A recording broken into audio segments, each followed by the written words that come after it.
Bonjour à tous, si vous aimez les bruits de moteur, les vieilles cylindrées ou encore l'odeur d'huile de ricin cramée, eh bien vous êtes au bon endroit en notre compagnie pour vivre en direct pendant 1 heure les 26e Coupes Moto Légende. 30 000 visiteurs attendus sur le week-end, 12 séries de courses de moto et de sidecar avec des motos des origines jusqu'à 1992. Eh bien nous ne serons pas trop de deux pour vous faire vivre cela en direct. J'aurai à mes côtés Maëva Damois, Maëva qui sera du côté des paddocks et du circuit, n'est-ce pas Maëva? Tout à fait, bonjour Amélie, bonjour à tous, nous serons en pole position pour vous faire vivre ces 26e Coupe Moto Légende en direct du bord de piste. Autour de nous, il y aura des pilotes d'exception avec un palmarès incroyable, plusieurs titres en championnat du monde pour la plupart, et puis ils viennent de partout, du Venezuela, des États-Unis, d'Angleterre et même de chez nous, oui, de France, avec eux leurs motos, des engins incroyables, et autour des mécanos, des préparateurs qui pour la plupart ont 40 ans d'expérience derrière eux. Ils vous feront vivre les coulisses, l'envers du décor. Notre feuille de route, le premier objectif, c'est de vous faire vivre cela en témoin privilégié. Alors restez avec nous, c'est tout de suite après le générique.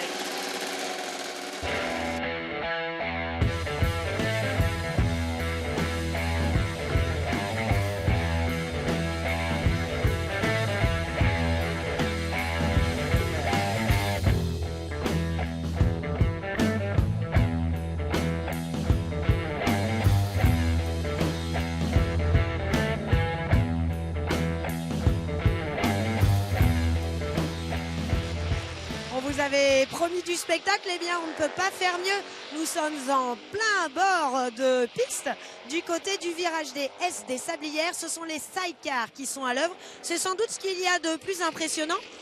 Bruno, bonjour. Bonjour. Vous êtes venu de Grès ce matin? De Grès, oui, ce matin. Les sidecars, c'est impressionnant. Ah, si avec ça, tout. Qu'est-ce que... Impressionnant, oui, comme vous dites. Qu'est-ce que vous aimez dans ces courses-là, depuis que vous êtes là au bord de la butte en train de regarder? Ben tout, il y a l'ambiance, il y a les odeurs, il y a le bruit, il y a tout, c'est le monde des motards. Vous êtes motard vous-même, bien sûr? Bien sûr, depuis l'âge de 16 ans. C'est quoi votre petite moto? Une 1600 Wheelstar. Ah oui, on n'est pas sur une petite moto. C'est un custom, c'est quelque chose de tranquille. Vous avez déjà roulé sur le circuit? Jamais. Vous aimeriez? Oh oui, bien sûr. Et en side, comme ça? Pourquoi pas? Essayez, bien sûr. À la place du singe ou plutôt du pilote? Oh, peut-être à la place du sein, déjà pour commencer. Il paraît qu'il faut être agile. Ah, j'essaierai, parce qu'avec 100 kilos, c'est pas facile à bouger. Hein. Ben, j'essaierai d'être agile. Ça a l'air technique, là, le virage, là. Oui, assez. Ouais, je vois ça, ouais, pas mal. C'est la meilleure place, là, pour voir? Bah, on est pas mal placé, hein. Une belle chicane, là, c'est bien, hein. C'est bien, ouais. Bien, pour moi, c'est une bonne place. Bon, je vais vous laisser vivre ça. Moi, ce que je vous propose, c'est d'aller chercher en très gros plan, car regardez derrière moi, on a notre équipe. Il y a Eric aux manettes qui peut aller à fond de zoom sur le virage. Il peut vous montrer l'agilité du singe. Par exemple, regardez comme il se penche dans les virages. Ce sont des vrais pilotes.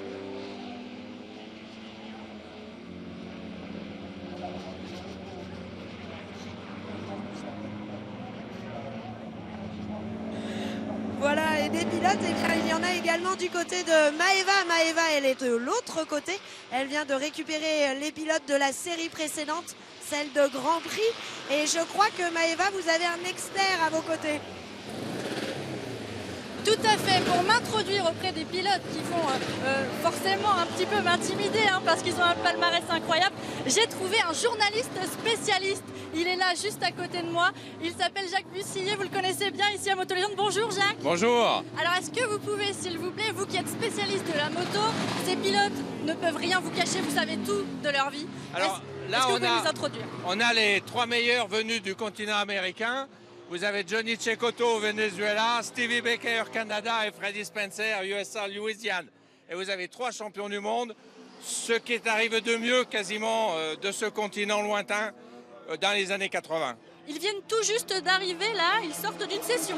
Alors en fait, en anciens champions, ils adorent ce genre de manifestation. Ils retrouvent le public, ils retrouvent leurs motos. Et vous voyez, Jackie qui s'occupe des motos, c'était le mécanicien de l'époque de Christian Saron. Ils ont entièrement confiance en lui. Donc vous pouvez aller leur poser des questions. Ils sont prêts à vous accueillir. Vous restez avec moi, Oui, hein, je suis là surtout pour Jacques. vous soutenir.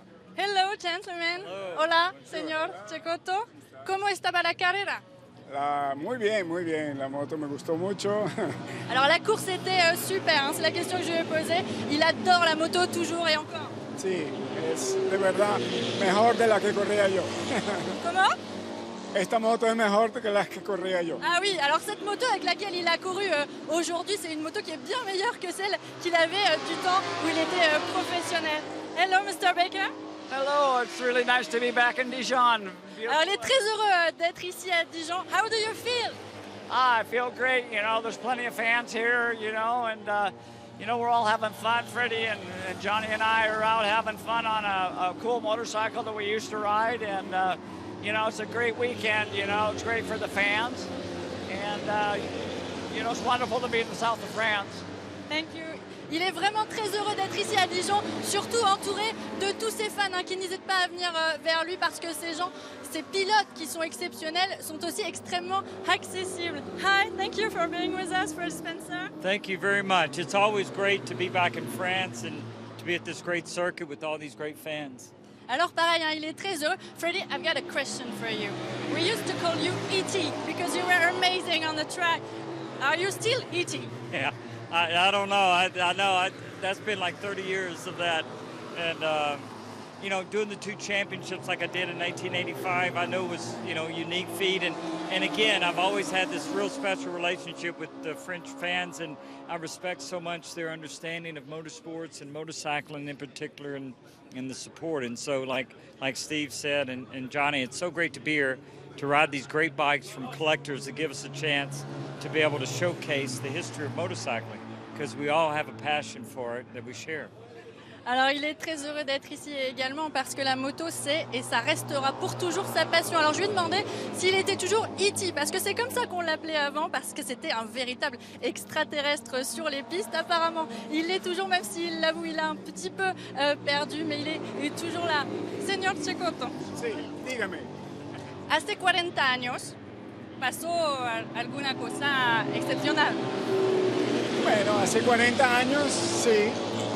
En realidad gané el campeonato mundial de 750 con una moto parecida a esta. Y de verdad que fue algo muy bueno. Pero antes de eso, cuando corrí la primera vez en Francia, fue en Paul Ricard, donde el primer día de mi primera carrera mundial, en ese día gané dos carreras, 250 y 350, algo que nadie lo esperaba.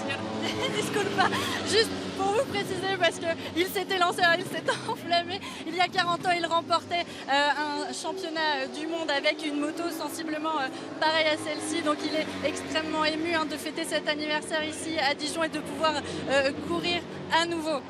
Je suis très content d'être ici à cet événement, que c'est fantastique. Bravo, bel accent. Perfecto. Muchas gracias. Gracias. Thank you, gentlemen, for your time and your smile. It was a great pleasure. Muchas gracias por su sonrisa también. Jacques Bussier, dites-moi, ces pilotes, est-ce que ils sont toujours accessibles comme ça? Alors oui, en plus, ils sont étonnants. Vous avez trois caractères très différents. Johnny, le latino, vénézuélien, assez exubérant. Stevie, qui est un homme d'un calme incroyable et qui a pu piloter des motos de course aussi vite. Et Freddie, de Louisiane, c'est-à-dire sud des États-Unis. Vraiment, ils représentent très bien leur continent à eux trois et une gentillesse commune. Tous les fans qui sont là font signer des autographes. Ça fait partie du jeu, du plaisir. Ils s'y prêtent d'autant plus volontiers qu'ils aiment ça. Last question, gentlemen. Did you have a look on a timer? Are you still competitors? No. But of course, we wouldn't admit that anyway. But Alors, ils n'ont pas regardé le chrono, hein, ils l'avouent, ils sont toujours compétiteurs dans l'âme, mais pas vraiment ici à Dijon, ils sont là que pour le we plaisir. go out there, we have fun. And the other thing is we respect the other riders that are out there riding with us because for them, I think for a lot of the collectors, they get to ride and they get to see Johnny Scotto, Steve Baker, and myself riding around with them. It's a real treat and it's a real pleasure. Thank you. Time is running out. Yes. I'm sorry. Thank you so much. Alors, comme il nous l'a précisé à l'instant, c'est aussi une question de respect hein, pour les gens qui viennent les voir et pour les autres qui sont en course ici. On ne regarde pas le chrono, on est là que pour le plaisir à Dijon. Et je crois savoir d'ailleurs, Amélie, que vous avez trouvé un autre pilote, si je ne m'abuse, mais pas étranger. Eh bien non, j'attendais Alain Genoux et il n'est pas encore arrivé puisqu'il était sur la course précédente. Mais j'ai un adepte de sa marque de moto. Bonjour. Bonjour. Pourquoi vous aimez les Gaudier Genoux? C'est la moto de ma jeunesse. J'ai connu Alain quand il roulait au Norton Sport Club en Suisse. Il faisait des courses de côte. Et puis, voilà qui arrive. Et puis, j'ai suivi un peu sa carrière. Et, en tant que retraité, j'avais besoin de recommencer quelque chose, une activité qui me passionnait. Et puis, je me suis remis à la moto, en fait, à 62 ans. Eh bien, félicitations. Maintenant, je recommence le Continental Circus à la retraite, en fait. Merci beaucoup. Rêve de jeunesse. Rêve de jeunesse. Réalité à la retraite. Merci beaucoup. Avant de rejoindre Alain qui est en train de s'installer, ce que je vous propose, c'est d'aller faire un petit tour de circuit. Car moi aussi, j'ai eu la chance de pouvoir accéder au circuit avec un pilote qui n'est autre que Eric Saul. Alors, vous allez le voir, il est au volant d'un spécimen de moto pas tout à fait homologué. C'est même plutôt mon combi. Chaque virage d'un circuit est important, Ouais. puisqu'il conditionne, ça dépend, mais en principe, la sortie d'un virage conditionne l'arrivée sur le virage d'après. Donc il est important d'être bien partout, de freiner tard, de rentrer vite, de sortir vite. C'est un circuit, c'est au centième de seconde, donc il faut essayer de gagner partout où on peut. Alors là, on va attaquer là, le S des Sablières. Là, on va tout à fait à l'extérieur, on se laisse emmener et on profite de l'accélération. Il faut aller se placer comme il faut parce que cette remontée derrière, avec ce long virage à droite, est assez technique. Donc il faut aller vraiment chercher l'extérieur. L'extérieur. Complètement au niveau des bandes rouges et blanches là-bas. Ouais. Plonger assez tard dedans, pas rentrer trop tôt à la corde, pour pouvoir passer et effectuer la montée sans se laisser élargir à l'extérieur.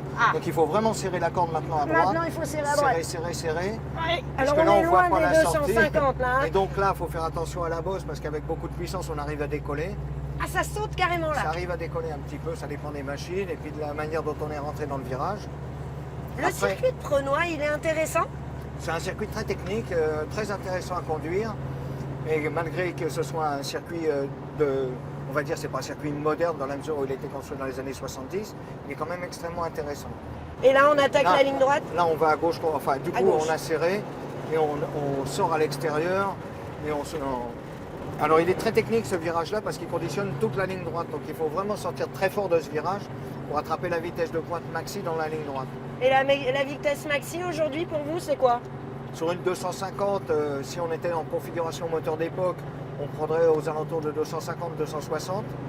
Mais aujourd'hui, avec les machines qui sont, je dirais, dégonflées en puissance pour pouvoir les exploiter en démonstration sans casser les moteurs, on serait plutôt dans l'ordre de 220-230 km/h. Ce qui est déjà pas mal. Ça va?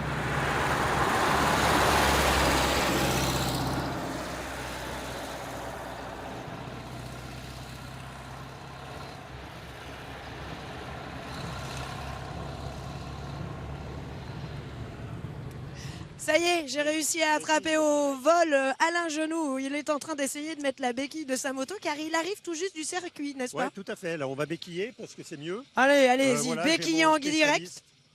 Les voilà. spécialistes. Voilà, donc ça y est, ça va bien. Voilà, elle tombe pas. Une Gaudier Genoux, c'est possible. Voilà, oui, on peut. Ben, c'est fait vraiment pour ça. Oui. De façon à faire des interventions, de la préparation, dans de bonnes conditions. Parce qu'une moto, ça a deux roues et en fait, elle peut tomber. Elle peut Donc, tomber même avec un triple champion d'Europe d'endurance. Oui, tout à fait. Elle peut tomber en roulant, mais elle peut tomber à l'arrêt aussi. C'est plus embêtant. Et oui, bien sûr. Ça l'abîme. Bon, j'ai une petite question de débutante. Oui. Vous avez été champion en endurance. C'est quoi la différence entre les courses d'endurance et les motos d'endurance surtout et les motos de vitesse? Alors la grande différence, c'est que les motos d'endurance sont conçues pour rouler 24 heures. Oui. Donc si possible sans problème mécanique. Ah. Et voilà, ça c'est très important. Et donc on roule, à l'époque c'était à deux pilotes. Donc c'était quand même assez fatigant. Parce qu'il fallait quand même être bien entraîné physiquement et donc se ménager la moto aussi, ménager le moteur bien sûr. Et donc c'est ça la grande différence. Une moto de vitesse, c'est une moto pour rouler sur en général des courses en moyenne de 45 minutes. Alors que, vous voyez, ça fait une grande différence. Alors que vous, c'est 24 heures. Quoi. Exactement. Alors donc, il y a toute une équipe d'assistance à organiser de façon à s'arrêter le moins longtemps possible au ravitaillement. Comment vous teniez à l'époque des aussi longues sessions? Disons qu'à l'époque, on était déjà un peu plus jeunes. On travaillait plus qu'aujourd'hui. On travaillait beaucoup à l'époque. Alors ça entretenait bien notre physique. Voilà, donc ça c'était... Et puis il y avait beaucoup aussi la passion et puis la motivation, bien sûr.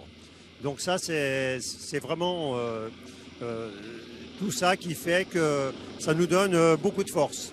C'est là que vous avez rencontré votre acolyte, le nom qui est au devant de la Gaudier-Genoux? Oui, parce que on a débuté, j'ai débuté avec Gaudier sur une Honda Egli en 72. Oui.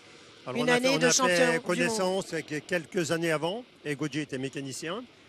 Et donc ça permettait de réviser la machine à moindre frais et d'avoir toujours une machine très bien révisée. Et pourquoi vous avez décidé de créer votre propre marque? Oui, parce qu'après, nous, on a très rapidement mis 2 optiques pour avoir un bon éclairage. Et la plupart des motos de route n'avaient pas double optique. D'accord. Et donc, la plupart des clients qui voulaient une moto sportive voulaient, bien sûr, exigeaient le look de notre moto de course. Et c'est ce qui a développé la marque Gaudier-Genoux. Et on a réalisé 5 motos Gaudier-Genoux homologuées avec carte grise Gaudier-Genoux. Donc, c'était des motos numérotées et au total, il y en a eu approximativement 350. D'accord. Qu'est-ce que ça vous fait aujourd'hui de voir vos motos engagées sur les démonstrations ici à Moto Légende? Disons qu'avec les années, ça devient un peu normal, quoi. Donc ça rappelle beaucoup de choses, mais c'est naturel. On vient, c'est très naturel, on n'est pas stressé, on n'a pas d'appréhension de prendre le départ, de rouler, pour rouler. Ça se passe naturellement. Ça, c'est bien sûr avec toutes les années. Et puis, bien sûr, les motos, on les met au point, on les prépare. On prépare également encore aujourd'hui des motos restaurées et aussi préparées dans différents stages de préparation. Et c'est des motos, la plupart aussi, qui font de la route. Alors, on fait un petit peu de route aussi. Merci beaucoup.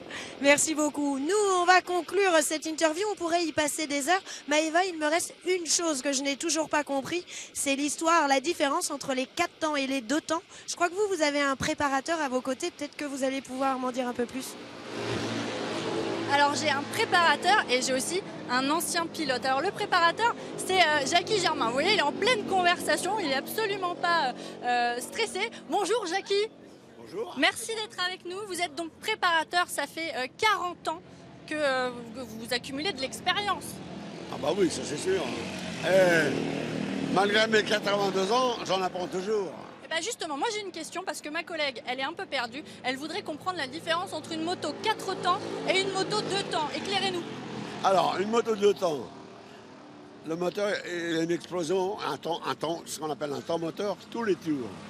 Une moto 4 temps, il y a un temps moteur tous les 2 tours. C'est pour ça qu'à cylindre égal, on a plus de puissance avec un 2 temps qu'avec un 4 temps, ça se comprend. Hein. Et là, on a quoi alors comme moto? Alors là, on a que des moteurs 2 temps. Disons que maintenant, pour la course, ils sont venus au moteur 4 temps actuellement, mais pour aller aussi vite que les 502 temps, ils ont doublé la cylindrée. Ouais. Ça, bon, c'est l'histoire. C'est l'histoire pour faire bien pour la pollution. Mais quand il n'y aura plus que les motos de course qui pollueront la terre, ça ira, je pense. Merci Jackie. Bonjour Hubert Rigal, vous êtes ancien pilote. Expliquez-moi, est-ce que cette moto vous dit quelque chose? Tout à fait, parce que j'ai participé à 3 années de championnat du monde 750 sur ce même type de moto. Et là, vous venez de courir avec, si je ne m'abuse. Absolument, et celle-ci, elle a roulé en 77, 78 et 79. On roulait avec exactement les mêmes. Qu'est-ce qu'elle a de particulier, cette moto, au-delà de l'attachement affectif qu'on suppose? C'est le 2 temps le plus puissant qu'il y ait eu depuis des décennies. Elle a marqué son époque. Tous les champions du monde, que ce soit Kenny Roberts, que ce soit Steve Baker ou Johnny Cecotto, ont été champions du monde sur ce type de moto. Alors, en tant que préparateur, Jackie, vous avez un rôle clé dans la réussite du pilote. Comment vous définiriez la relation professionnelle que vous avez eue avec eux? Bon, déjà, si un pilote et son mécano ne s'entendent pas bien, c'est pas le peine de continuer. Oui, mais alors est-ce qu'une bonne moto va faire forcément gagner un pilote? Non. De toute façon, une bonne moto, ça ne gagne pas tout seul. Un bon pilote, ça ne gagne pas tout seul. Il faut que les deux soient au top. Hein. Ça, y a pas Vous confirmez? Oui, la relation entre le pilote et les préparateurs elle est très importante. Parce que le pilote, il a ses petites manies, il sait comment régler sa moto. Il faut que le préparateur connaisse bien les réglages que veut le pilote pour les adapter à la moto. Alors est-ce que votre relation du coup est privilégiée? C'est votre meilleur ami le préparateur? Tout à fait. Sans lui, je ne dormirai pas la nuit, c'est pas possible. Non, on est souvent ensemble, on se voit régulièrement sur les événements et en dehors des événements, parce qu'il y a plus de temps passé à l'atelier que sur la piste. Merci beaucoup messieurs de nous avoir partagé un peu de votre expérience et de votre temps. Amélie, je reviens vers vous, je crois savoir que vous êtes auprès de constructeurs locaux. Exactement Maëva, moi je me suis mise à l'ombre, il fait beaucoup trop chaud et j'ai à mes côtés un PDG, figurez-vous, le PDG de la CIMA. Bonjour Frédéric. Bonjour Fred Fourgeau, le boss de la CIMA. Voilà. La CIMA, c'est une entreprise construite... Emblématique, bourguignonne depuis un certain nombre d'années. Vous étiez importateur en 1976. Alors moi j'étais pas là. Pas vous, Mon mais... prédécesseur s'appelait Marcel Seurat. Marcel Seurat c'était un passionné de courses, de compétition. Et on l'appelait l'éleveur de champions. C'est lui qui a élevé Peter Hansel, qui est resté 3 ans à la maison. Il mangeait, il dormait, il était entraîné par son patron Marcel, mon prédécesseur, qui était importateur des marques prestigieuses comme Husqvarna, comme MV Agusta, comme Ducati. Et malheureusement, il est décédé en 2004. L'entreprise a eu un peu de difficultés. Moi, je l'avais connu tout jeune, donc j'aimais beaucoup cette personne. J'étais pilote de moto, comme je vous l'ai dit tout à l'heure, pendant une quinzaine d'années. Genou. Voilà, j'étais pilote officiel Kawasaki. Et donc, j'avais un garage en même temps. J'étais motociste dans le Nord, en Picardie. Et donc, je représentais les marques de ce fameux Marcel Seurat de la CIMA. Et donc, en 2012, vous décidez de créer MASH. Voilà, MASH, une marque de moto néo-vintage. Ouais, entre deux, donc il s'est passé plein de choses. Donc, je reprends la CIMA. Mais on n'a pas le temps. Voilà, on venons-en en J'étais MASH. importateur et j'ai décidé d'être constructeur. Et donc, j'ai créé en 2012 MASH, oui. Et j'ai surfé sur, je pense que j'étais un peu avant-gardiste, parce que je suis parti dans le néo-rétro avant tout le monde. On a sorti d'abord des petites cylindrées, 125, dans un marché qui était à moins 30. Le départ a été extraordinaire, ça a fonctionné. Et donc on est devenu le numéro 1 en immatriculation, numéro 1 des ventes devant Honda. Et ensuite, Et ça après a continué 250, même... après 400 cm3. Alors aujourd'hui, vous Et êtes... demain 650. Demain Voilà. 650. Voilà. Et aujourd'hui, vous êtes en plein dans la vague vintage. Voilà. Vous avez un peu de concurrence, mais ça marche toujours. On est toujours un petit peu copié, c'est la preuve que ça marche. Donc on essaye d'être novateur, de trouver des nouvelles idées. Comme là, le dirt, la moto de dirt, personne n'y a pensé, uniquement dans les show bikes. Et donc j'ai fait une moto de série comme ce modèle. Et j'espère que ça va marcher, mais j'en suis même certain. Mais c'est pour quelle clientèle ces motos? Clientèle, alors au départ c'était effectivement des gens d'une quarantaine d'années. Les femmes aiment beaucoup mes petites mâches, Ouais. mes 125. À cause du look? Oui, tout à fait, la hauteur de selle, la moto cool, la cool attitude aussi. Hein. Et aussi les jeunes maintenant, parce qu'on fait aussi des petites cylindrées, des 50 cm3, des 125. Et même un sidecar familial. Bah aussi, on a fait ça un petit peu pour un coup de pub, on n'y croyait pas plus que ça. Et en fait, les gens se l'arrachent parce qu'elle a un bon rapport qualité-prix, elle est légère, c'est léger et ça va bien c'est un engin famille. Voilà. Tout est conçu, imaginé en France, mais fabriqué quand même en Chine. Je fais le concept, je fais le proto qui est envoyé, après un pré-série. La pré-série, elle m'est renvoyée par avion, la contrôle, après je vais en Asie comme tout le monde. Il n'y a aucun constructeur au monde qui ne peut échapper à l'Inde ou à la Chine ou à Taïwan. Merci beaucoup. Voilà. Alors il y en a peut-être un qui peut échapper à la Chine, il s'appelle Chambrier. Chambrier, c'est une famille de précis-soutiles en Côte d'Or. Figurez-vous qu'il était motard, il avait besoin de pièces sur ses vieilles motos, il s'est mis à les construire et du coup il en a fait son métier. Je vous propose de regarder le reportage tourné par Sylvain Bouillot et Christophe Gaillard. Le carter en tôle, 125-175 motobécanes, c'est ça? Chez la famille Chambrier, on ne chôme pas. Pendant que maman prend les commandes, le fiston supervise l'expédition. Chaque jour, des centaines de colis partent de l'entrepôt. Destination la France, mais aussi l'Europe, les États-Unis ou le Japon. Ce business a explosé avec l'avènement d'Internet. Nous, on en vit parce qu'on travaille tous les jours pour ça et maintenant on est une vraie entreprise, c'est notre boulot, quoi. Mais après, on ne peut pas venir sur le marché de la moto juste avec quelques pièces, quoi. C'est vraiment un gros business, mais il faut être dedans.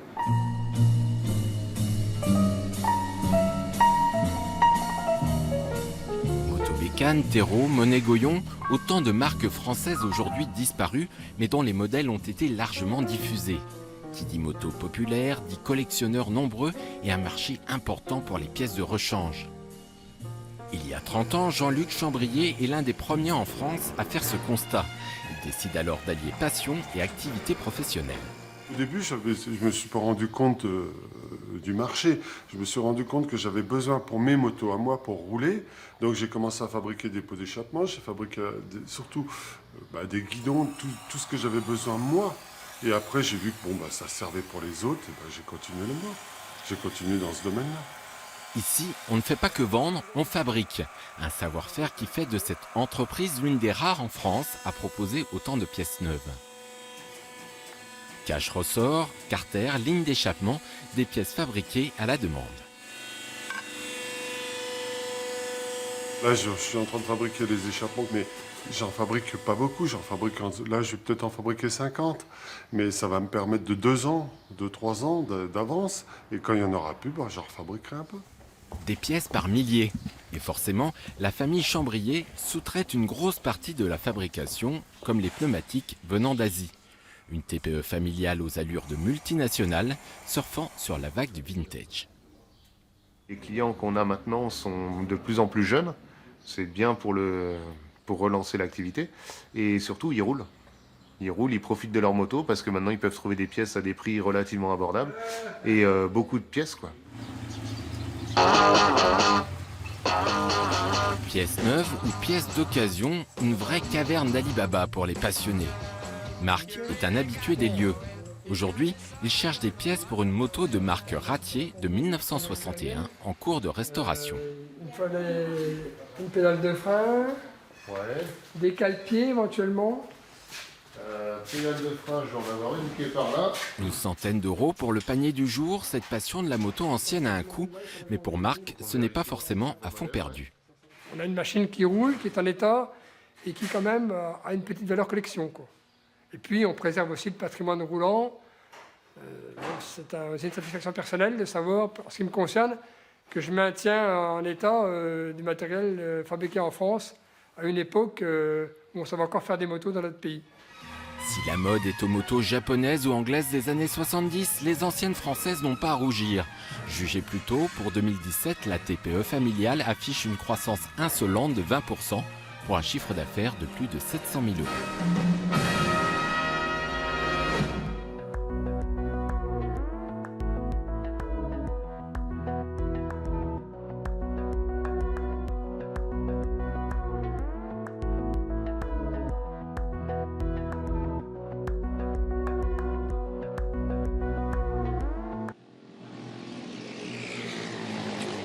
On est ravis de vous retrouver ici, Box 7, où on va vous présenter un collectionneur. Il s'appelle Gérald, son écurie est Gérald Moto. Vous ne pouvez que le constater ici, il n'y a que des beaux engins. Bonjour Gérald. Bonjour.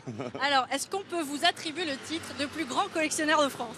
Oh, je n'irai pas jusque-là. Disons que je me défends à essayer d'entretenir un patrimoine. C'est vrai qu'en moto de course qui vont sur le circuit, c'est le plus gros patrimoine en France. Il y a 42 motos qui couvrent une période de 51 ans, de 1963 à 2014. La moto, elle est là. Une moto GP ex-Di Meglio, le champion du monde français. Voilà, j'ai commencé tout cela à une époque où ça intéressait absolument personne. J'ai eu cette chance. Les teams voulaient toujours de meilleures motos. Donc en fin d'année, les motos étaient presque poubellisées. Pas à ce point-là parce que ça coûtait un peu. Mais ça intéressait absolument personne. Ça veut dire que vous les avez acquises pour un prix qui ferait pâlir plein de gens aujourd'hui. Disons que à l'époque, ça ne valait rien. Dans les années 2000, ça a énormément changé. La mode a fait que c'est devenu des véhicules mythiques, etc. Mais à l'époque où je les ai eus, on trouvait des motos de course. La moins chère que j'ai achetée, c'est à 45 € une moto complète. Une moto... 45 €, vous vous rendez compte? Alors, en tout cas, Gérald, ce qu'on aimerait savoir, c'est ces motos sont historiques du coup? Oui, c'est ce que j'ai essayé de conserver. Hein. Dans mes mains, il m'est passé à peu près 1000 de roues. Sur les 1000 de roues, j'ai eu à peu près 130 motos de course. Et de fil en aiguille, j'ai toujours gardé les meilleurs véhicules. C'est pour ça que j'arrive à 42 véhicules en ce moment. Et bien sûr, là, c'est les motos les plus historiques. Là, par exemple, la moto 750 Yamaha d'usine, il en reste 5 sur la planète.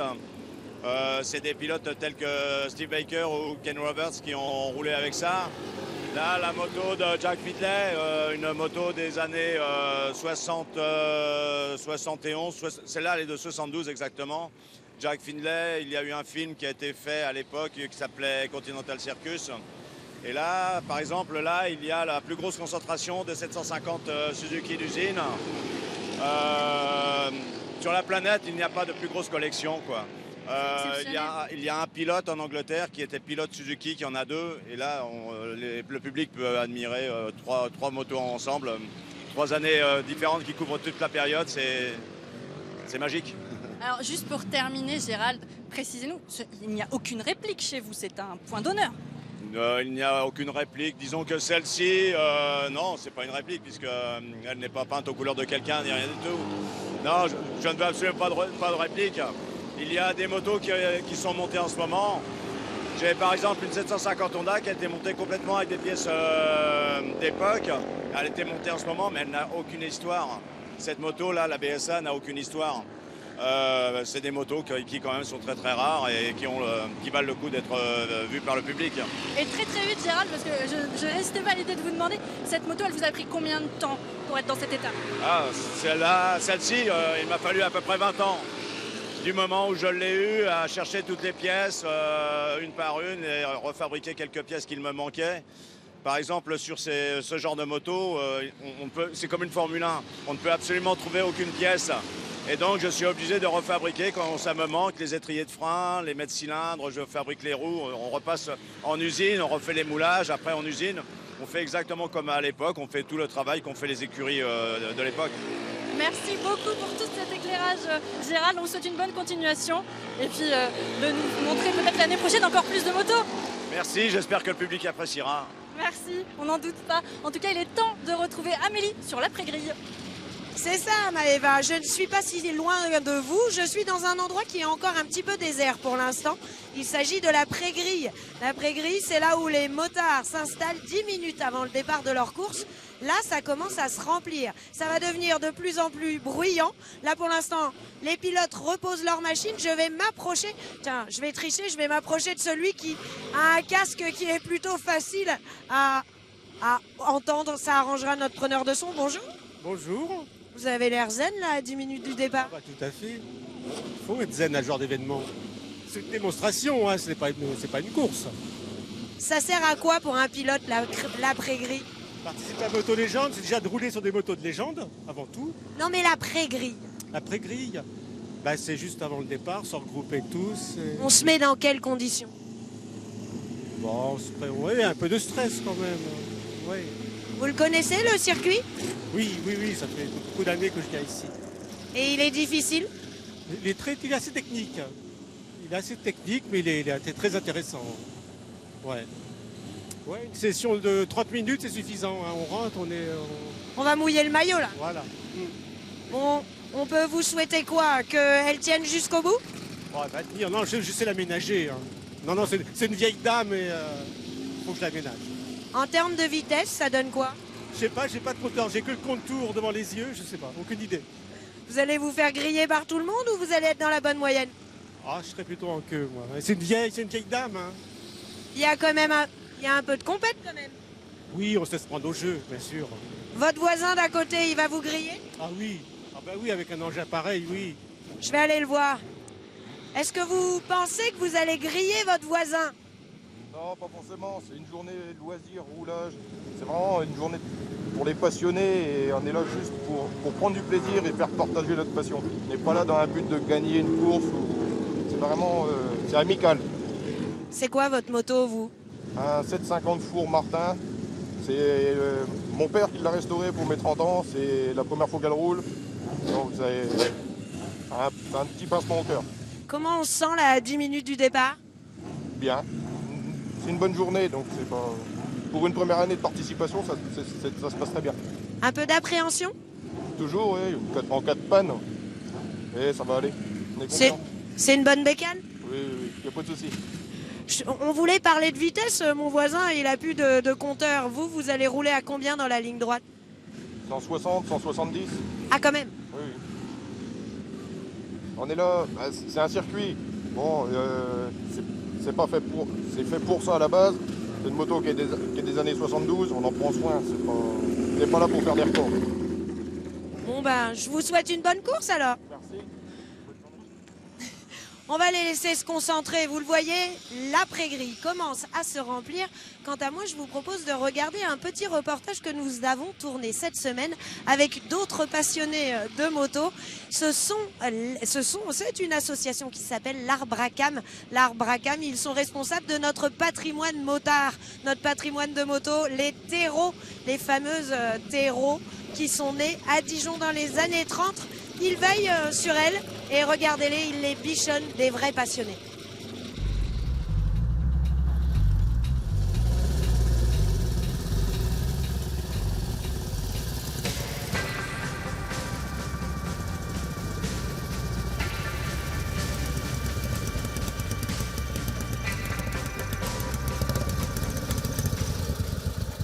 Quand on est Dijonnais, le monde de la moto se divise en deux grandes familles. D'un côté, les motos, de l'autre, les terreaux.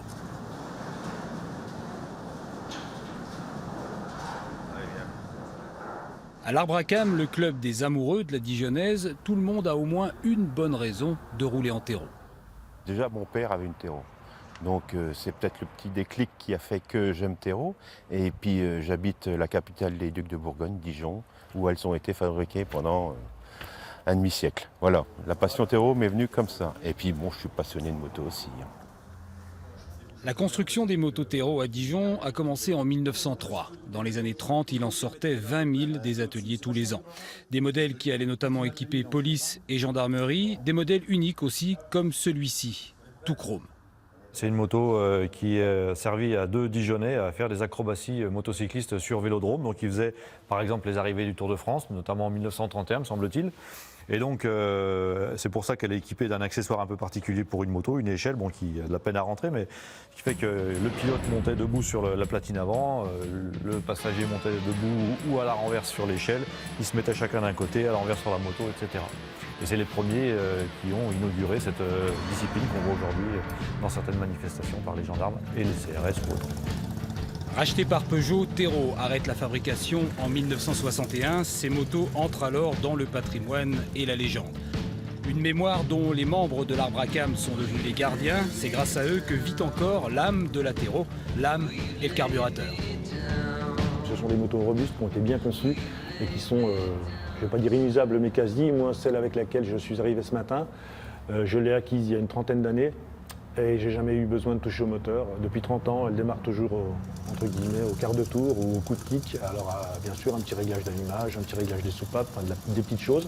Mais c'est une moto vraiment fiable et robuste. Donc c'était vraiment des motos très bien faites.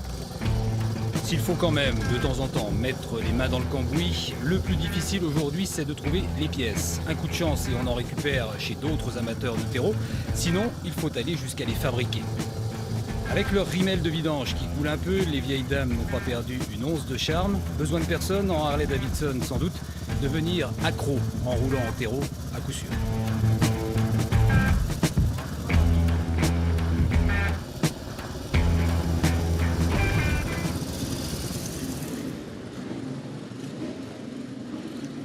Oui, nous sommes ici au box 12 avec un pilote d'exception. Il est français, c'est Gérard Coudray, bonjour. Bonjour. Est-ce que vous pouvez me parler un peu de votre carrière? On sait notamment que vous avez été un grand champion d'endurance. Moi j'ai été champion du monde d'endurance en 84 et 85 avec Honda. J'avais été aussi pilote Kawasaki avec une victoire en 24 heures du Mans en Allemagne aussi. Mais j'ai surtout commencé la course moto par la course de côte, après un championnat de France vitesse. Et puis grâce à la rencontre avec Guy Coulon, qu'on connaît très bien en moto GP, puisque c'est lui qui s'occupe de Johan Zarco aujourd'hui. Avec lui, j'ai eu l'occasion de venir en endurance et puis on a gravi les échelons avec lui. Moi, j'ai obtenu un guillon d'usine et lui, il a obtenu une place d'ingénieur chez Honda également. Il a travaillé aussi chez Elf, donc on a fait un bout de carrière ensemble. Alors dites-moi, est-ce que vous pouvez me confier, allez, puisqu'on est ensemble pour quelques minutes, votre meilleur souvenir de carrière, s'il vous plaît? Alors, le meilleur souvenir, je pense, c'est la victoire du Bol d'Or, parce qu'en même temps, on gagnait le Bol d'Or et on devenait champion du monde. Au Castellet, il faisait très beau, comme ici. C'est une émotion exceptionnelle. Oui, parce que dans la carrière d'un pilote, si vous êtes champion du monde mais que vous n'avez pas gagné le bol, c'est pas pareil. Donc c'est essentiel de gagner le bol. C'est un accomplissement personnel? Oui, non, mais tous les pilotes d'endurance rêvent de gagner le bol d'or. Donc voilà, je l'ai réalisé avec l'équipe Honda, ça me va très bien. Est-ce que c'est une émotion particulière en tant que pilote français, parce qu'on est pilote un jour, on est pilote toujours, de revenir ici à Dijon et d'être entouré par autant de fans? Ah oui, moi j'adore ce rassemblement. Au niveau de l'organisation, ils sont top. On a de la chance, il fait quasiment toujours beau. Il y a un public extraordinaire. Les gens sont proches de nous. On peut se raconter des anecdotes, c'est pas croyable. Et donc, je viens ici avec grand plaisir, avec forcément l'aide de copains qui préparent des motos avec le team Daytona 70. Et voilà, on est ici pour se faire plaisir et faire plaisir aux spectateurs. Alors parlez-moi, puisque vous avez la main dessus, de cette moto qui est la vôtre. Alors ça, c'est une RC30. Alors bien entendu, j'ai pas réussi à récupérer la mienne de l'époque, mais c'est une moto de 88 et c'est la copie conforme de la moto avec laquelle on a été champion du monde. La version route qui est coursifiée, qu'on a préparée pour qu'elle soit performante. Est-ce que vous pouvez m'en parler un petit peu, côté technique, qu'est-ce qu'on ressent quand on est dessus, quand on est sur le circuit? Est-ce que c'est les mêmes émotions qu'avant? Oui, d'ailleurs, le jour où j'ai racheté cette moto, j'ai eu l'impression de me retrouver au départ des 24 heures du Mans en 84. Non mais c'est vrai, c'était bluffant, j'étais comme chez moi. C'est un V4, c'est une des motos sans doute les plus faciles à conduire. Pourquoi elle est facile à conduire? Parce qu'elle est très bien conçue, voilà, c'est une moto parfaite. C'est-à-dire que si moi je monte dessus, j'y arrive? Oui, vous allez y arriver. Si. On essaie demain matin ou... Ah bah, si vous m'invitez, moi je viens. Et je pense que ma collègue Amélie aussi d'ailleurs, il est temps d'aller la retrouver. Donc je vais vous laisser, je vais vous remercier beaucoup de nous avoir accordé du temps. On espère que vous passerez encore une belle journée jusqu'à demain. Merci Monsieur Coudray. Amélie, on vous retrouve? Où êtes-vous? Eh bien, figurez-vous que j'ai retrouvé un collègue. J'ai à mes côtés Mathie. Mathie, il a démarré son Facebook Live sur notre antenne, sur la page Facebook de France 3 Bourgogne. Et là, Mathie, je vous retrouve. Vous en êtes où? Eh ben, nous, on a démarré un petit peu tout à l'heure au stand des signatures. On partage l'événement également sur notre page Facebook. On essaie de relayer l'événement aux gens, voir les questions qu'ils ont à nous poser. Pour le moment, ils sont plus contents de voir qu'on couvre ça plutôt qu'avoir des questions à nous poser. Mais en tout cas, on leur fait découvrir les belles choses qu'on a derrière nous. Vous êtes équipé bizarrement là. Je vois Damien Rabézen qui est JRI, journaliste reporter d'images à la rédaction. Il vous cadre avec quoi? Là, c'est un iPhone qui permet de nous connecter directement sur la page Facebook. Bon, c'est un système peut-être un peu plus léger que la télé, mais c'est autre chose. On fait découvrir les choses différemment. Ça vous permet d'être plus discret, plus... Oui, on s'approche peut-être plus proche des gens sans les impressionner avec tout l'attirail de la télé, mais c'est comme ça, on leur fait découvrir également tout ça à nos internautes. Alors, vous avez quelques petites choses à nous raconter là? Qu'est-ce que vous avez pioché depuis le début de votre live? Eh ben là, on a commencé il y a vraiment pas longtemps du tout. On était juste à côté sur le stand des dédicaces. On a des gens qui sont là pour chasser les autographes, qui sont là pour remplir toutes leurs affiches de signature. Les pilotes, ils jouent le jeu? Les pilotes jouent le jeu sans problème. Oui, ils sont là, ils sont à l'écoute, ils sont là pour partager. Ils sont contents d'être là, bien sûr. Alors vous, encore plus que moi, les pilotes, pour beaucoup, on n'était même pas nés quand ils étaient là. Et pourtant, j'ai vu beaucoup de jeunes, d'enfants. Ça reste des icônes. Ben, j'ai l'impression vraiment c'est des histoires qui se partagent et ça devient des stars même pour des gens qui sont plus jeunes. C'est vraiment des gens qui sont aimés par des générations peut-être plus jeunes aussi et qui aiment aussi découvrir cet univers-là. Merci Mathis. Ce que je vous propose, c'est de continuer votre petite continue balade. Vous pourrez, à l'issue de notre émission, ne partez pas avant, retrouver Mathis en direct sur notre page Facebook. Et moi, en attendant, je vous propose de retrouver Maëva. La jolie Maëva a eu le temps de traverser le champ, de traverser la piste pour aller rencontrer les Fondus Bourguignons. Les Fondus Bourguignons, ce sont les organisateurs du rallye de Côte d'Or. Ça fait 11 ans que ça dure et l'engouement ne faiblit pas. Le rallye de Côte d'Or prendra le départ ce dimanche matin. Une édition qui a tout pour vous plaire. Et pour en parler, Jean-Claude. Bonjour Jean-Claude. Bonjour. Est-ce que vous pouvez me raconter quels sont les temps forts de cette édition 2018? Eh bien, cette année, nous allons nous rendre dans le Nord Côte d'Or, qui est une région qui est moins connue de la Côte d'Or, mais qui est quand même très très sympathique. Nous serons reçus au château de Bussy-Rabutin, où les propriétaires ont vraiment mis les petits plats dans les grands pour nous recevoir cette année. Bon, et alors là, on est passé devant des tentes et là se joue la participation de nos candidats. Voilà, là il faut que les motos passent le contrôle technique, c'est-à-dire la vérification des pneus, des freins, de l'équipement du pilote. Et si malheureusement tout n'est pas conforme, les pilotes se voient refuser l'autorisation de participer au rallye, ce qui arrive tous les ans pour 2 ou 3 motos, ce qui est quand même relativement peu sur un total de 150 motos. Alors, 150 motos, parmi elles, celle de Jean-Noël. Bonjour Jean-Noël, merci de nous rejoindre. Bonjour. Qu'est-ce qui fait que vous revenez chaque année? Ça fait combien de temps d'abord? Ça fait 10 ans, 11 ans. Ça fait 11 ans que je viens. Et qu'est-ce qui fait que je viens? C'est parce qu'on retrouve du monde qu'on connaît et puis on retrouve aussi d'autres nouvelles personnes tous les ans. Beaucoup plus de monde tous les ans. Et aussi, le rallye nous permet de visiter la Bourgogne. Et ce qu'il y a de bien, l'organisation arrive à ne jamais nous faire repasser par le même endroit. Donc on découvre tous les ans. Ça veut dire que cette Bourgogne que vous avez sillonnée, vous la connaissez presque par cœur maintenant? J'en connais déjà, oui, mais peut-être que non, on va voir demain. On n'a peut-être jamais passé encore à cet endroit-là, quoi. Bon, voilà. Merci, je vous laisse faire vos préparatifs de départ et on va rejoindre un nouvel arrivant, peut-être que vous l'avez déjà accueilli, c'est Laurent. Bonjour Laurent. Bonjour. Vous êtes venu avec votre moto? Oui. C'est la première fois, pourquoi? Première fois parce qu'un passionné m'a dit qu'il fallait venir là si je voulais avoir une expérience unique. C'est the place to be. Exactement, et puis comme c'était un rêve d'enfant d'une fois venir avec ma moto dans un endroit comme ça, je me suis dit que c'était le meilleur moment et meilleur endroit. Ouais, et parlez-moi un petit peu de cette moto, elle a fait quel trajet pour venir jusqu'ici? Je suis venu de Suisse par les petites routes en découvrant tout le Jura qui était vraiment splendide. Et cette moto, son histoire, elle a 35 ans et je trouve merveilleux de rouler sur quelque chose comme ça qui n'est pas du tout technologique.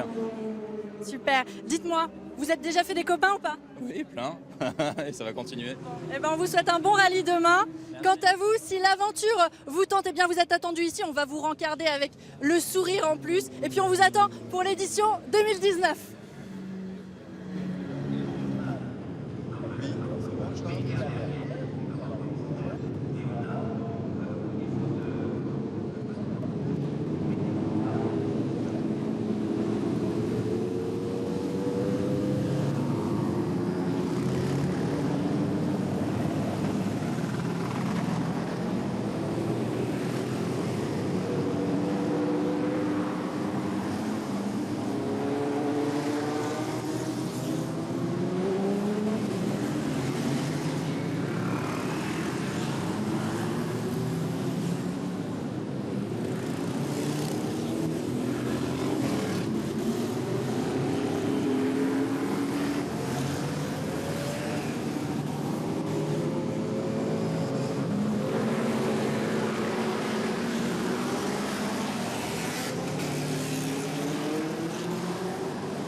Bon, c'est sympa de m'avoir laissé un petit peu de temps pour rejoindre une autre partie encore plus éloignée de ce circuit de Dijon-Prenois. J'ai atteint les stands des clubs. Ils sont plus d'une centaine ici à participer tout le week-end. Et je me suis arrêtée en Alsace. Bonjour Pascal.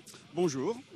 Pascal, vous êtes le moto ancienne d'Alsace, ouais. Alors, première question, quels sont les critères pour faire partie de votre club? Aucun. Aimer la moto, de préférence ancienne.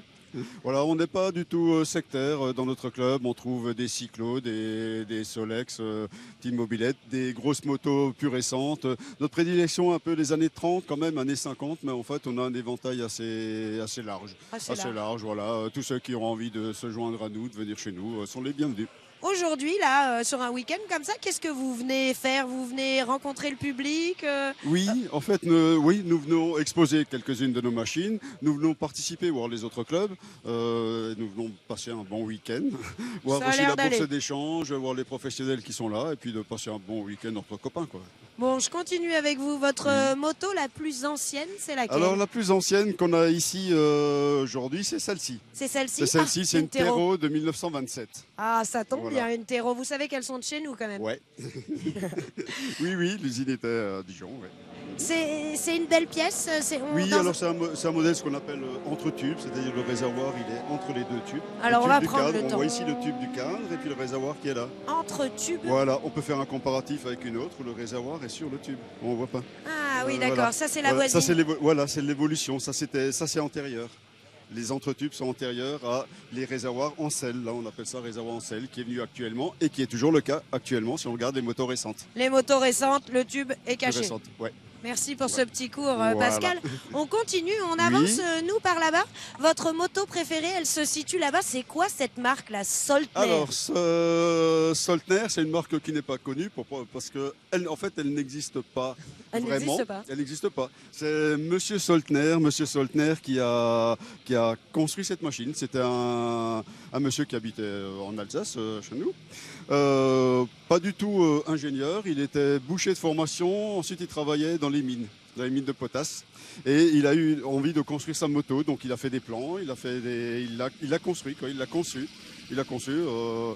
Il a fait les plans, il l'a imaginé, il l'a dessiné, il a fait réaliser les pièces.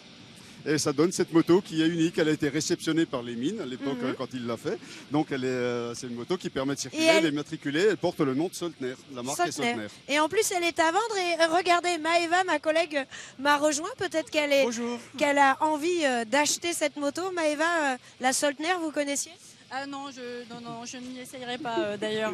Vous me déconseillez d'ailleurs d'essayer ou De l'essayer, de la jouer. C'est facile pour le débutant. Non, c'est facile. Non. Ouais, alors, ça va. c'est En tout cas, je me suis fait plein de copains derrière, donc qui sauront, j'imagine, m'aiguiller, me donner quelques cours. Oui, tout à fait. L'Alsacien donne des cours. Sans problème. Pascal, je reviens vers vous. Il y a plein de motos à vendre ici.